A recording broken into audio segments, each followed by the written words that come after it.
The air in the capital tonight is thick with tension and uncertainty.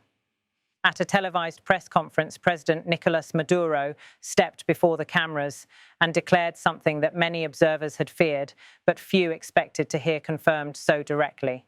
Communications between Venezuela and the United States have broken down completely. The announcement marked the latest chapter in a relationship defined by hostility, mistrust, and escalating confrontation. With words carefully chosen but delivered in a defiant tone, Maduro told the nation that dialogue with Washington, once maintained through fragile back channels, is no more. He stated, and I quote, "I stated that communication with the US government existed through two channels and was damaged at the time. Today, I can announce that communications with the US government have broken down, broken by them with their threats of bombs, death, and blackmail. That's not how we operate. Nothing will ever come from threats or coercion." The president's statement, broadcast across Venezuelan state television, was aimed not just at domestic audiences, but at Washington itself. It was a declaration that whatever fragile threads of dialogue once existed, they have now been cut. To understand the weight of this moment, one must revisit the turbulent history of US-Venezuelan relations.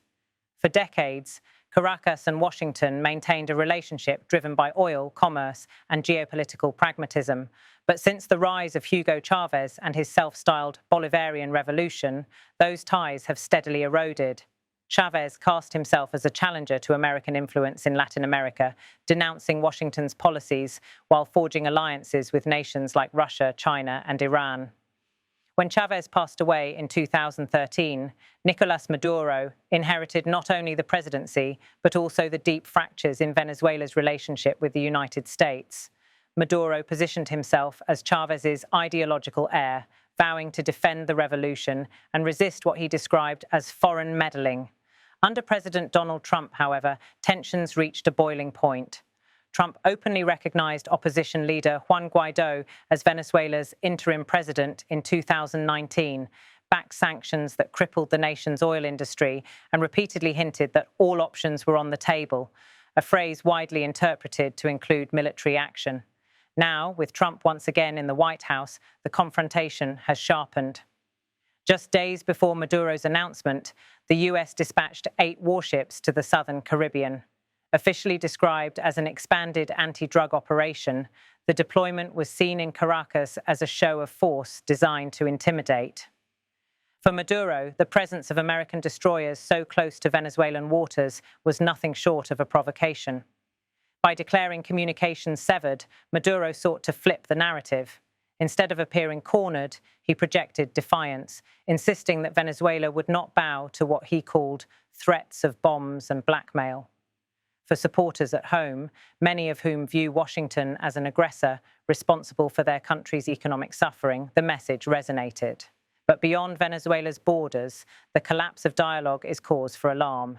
In the past, even at moments of peak hostility, quiet channels of communication existed, whether through intermediaries in Mexico, Switzerland, or the Vatican. These channels allowed messages to be passed, red lines to be clarified, and escalation to be contained. Their closure raises the stakes dramatically. International analysts warn that the absence of communication increases the risk of miscalculation. A confrontation at sea, a misinterpreted maneuver by US or Venezuelan forces, or even an accidental clash could spiral quickly without diplomatic mechanisms to de-escalate.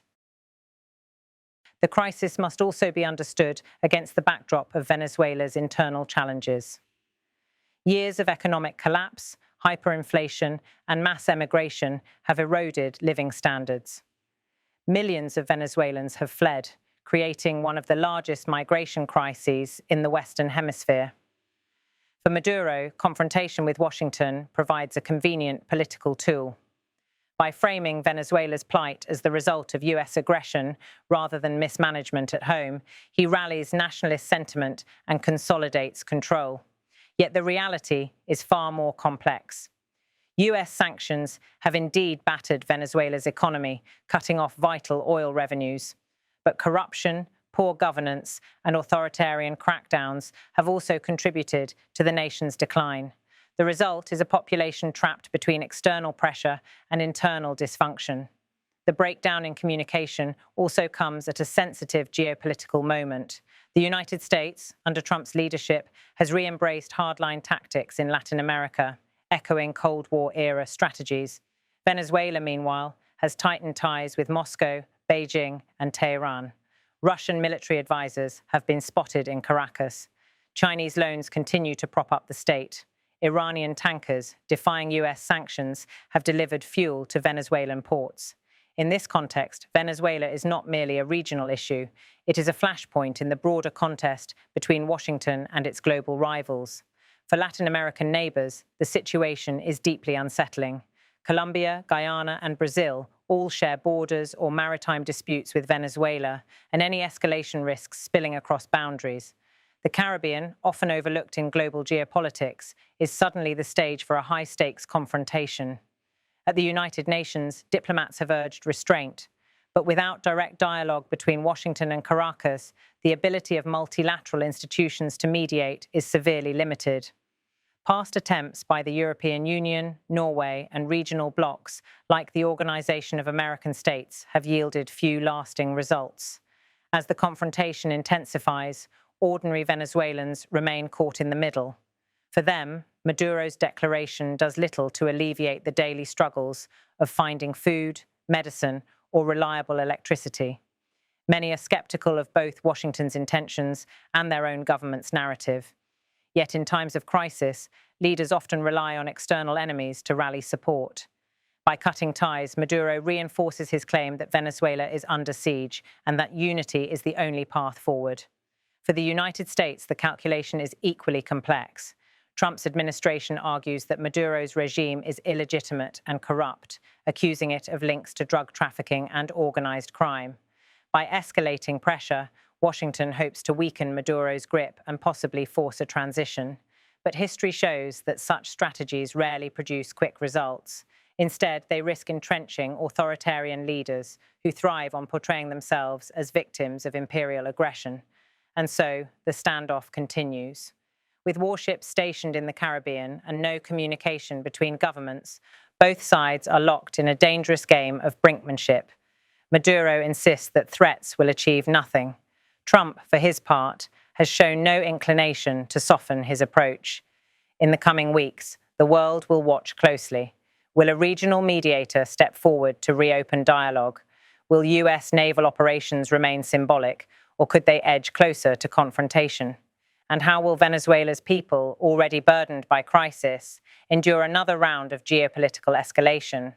What is certain is that the rupture announced in Caracas is not just about two governments refusing to talk.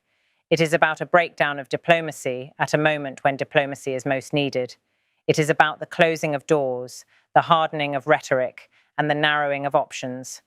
As night falls over Caracas, the echoes of Maduro's words linger. Communications with the US have broken down. Whether those words mark a turning point toward greater confrontation or a prelude to eventual negotiation remains to be seen. But for now, Venezuela and the United States stand on opposite sides of a dangerous divide, with no bridge left between them.